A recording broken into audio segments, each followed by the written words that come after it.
Nearly 150 years ago, Aaron Black had been hired by Shang Tsung to assassinate an Earthrealm warrior.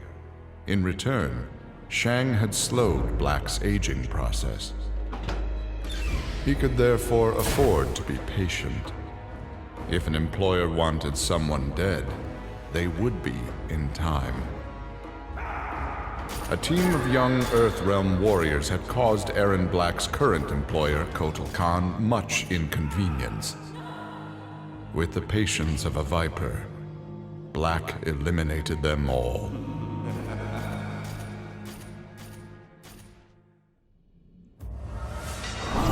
With Shinnok defeated, Liu Kang explored the Netherrealm, a world that, without Shinnok's controlling power, had descended into chaos.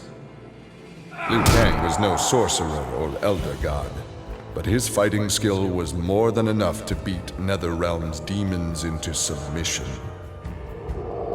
Liu Kang realized that Netherrealm was his for the taking, and that ruling appealed to him. He would assume Shinnok's throne and ponder the conquering of other realms. Reptile was ordered to Earthrealm by Kotal Khan to assess the damage. Such intel could prove useful in future conflicts. Stumbling upon a collapsed cavern, exposed during the crisis, Reptile was shocked to see raptors emerging from within. Unlike the rest of his race, these raptors had never left Earthrealm for the doomed realm of Zaterra, and thus had remained safe and hidden. Alone no more, Reptile vowed to remain with his rediscovered people and reclaim their Earthrealm homeland.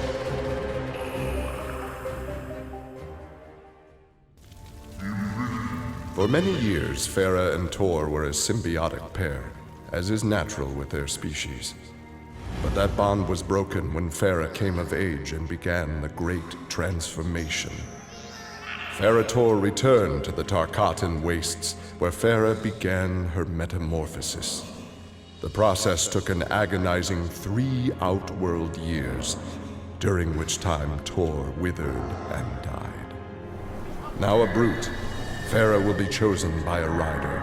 A new symbiotic pairing will be forged, and new battles will be won. Devorah's ultimate plan was not to destroy Shinnok, but to enslave him. She implanted larvae, her young, in his body to gestate.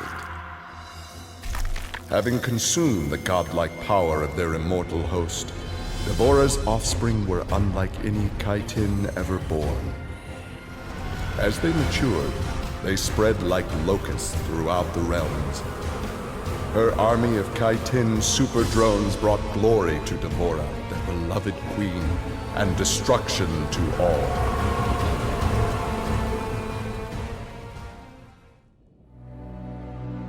Quan Chi had long been a servant of Shinnok. His role in freeing him from imprisonment had not gone unnoticed by the Elder Gods. Shinnok was no longer a threat, but Quan Chi's actions had given rise to a new power. After much deliberation, the Elder Gods contrived a plan to rebalance this power before it grew further.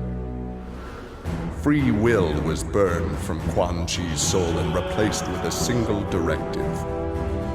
He must kill Raiden. The Shokan had become outcasts for refusing to aid either side in the Outworld Civil War. But with the conflict over, Prince Goro decided to re-enter the political landscape. Kotal Khan's armies were weak from years of battle. Alina's rebels were scattered. It was an easy matter for the Shokan to seize control. The newly crowned Emperor Goro had his rivals exterminated. No Aztec, Kaitin, Edenian, or Tarkatan would usurp his throne.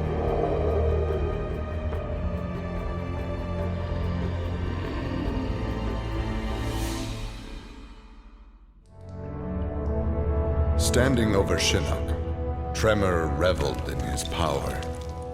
Much had changed since the Black Dragon's excursion to the Dream Realm.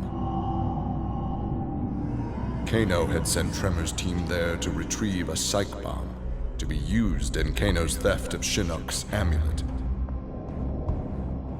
Exposure to that realm had increased Tremor's power and expanded his mind. He would evolve into an earth elemental, a demigod whose power would rival that of Raiden and Fujin.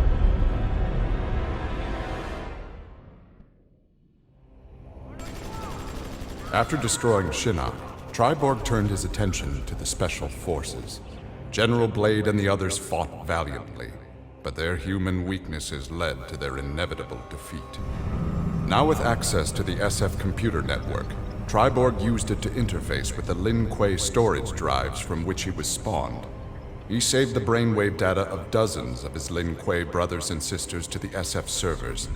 The SF laboratories provided the materials necessary for Triborg to create cybernetic bodies for each one. Soon the downloads were complete. The Cyber Lin Kuei had been reformed. But because Sub-Zero had forever sullied the clan's name, Triborg decided to begin anew. He would henceforth be known as the leader of the deadliest clan in all the realms, the Takunin. Alone once more, Ermac searched the labyrinthine corridors of Shao Kahn's old fortress, searching for the source of a faint voice calling to him. Suddenly, a wisp of dust brushed his chest, wrenching free one of his many souls. The dust took the form of a man who began to consume soul after soul. As the weakened Ermac stared helplessly, he recognized the mysterious figure. The sorcerer Shang Tsung, returned from death.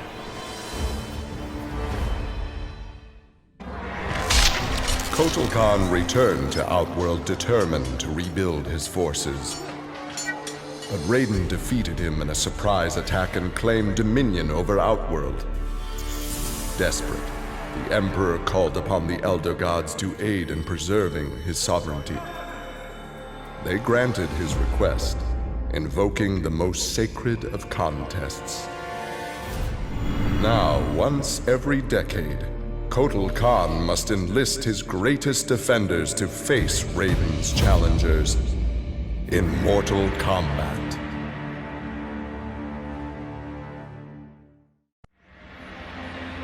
After millennia of fending off Earthrealm's enemies, Raiden began to wonder if defense was the best path to peace.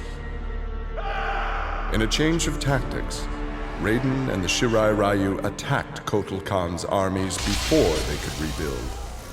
They decimated the Emperor's forces, leaving Outworld at their mercy. The victorious Raiden claimed dominion over Outworld. The first of many threats to Earthrealm had been removed.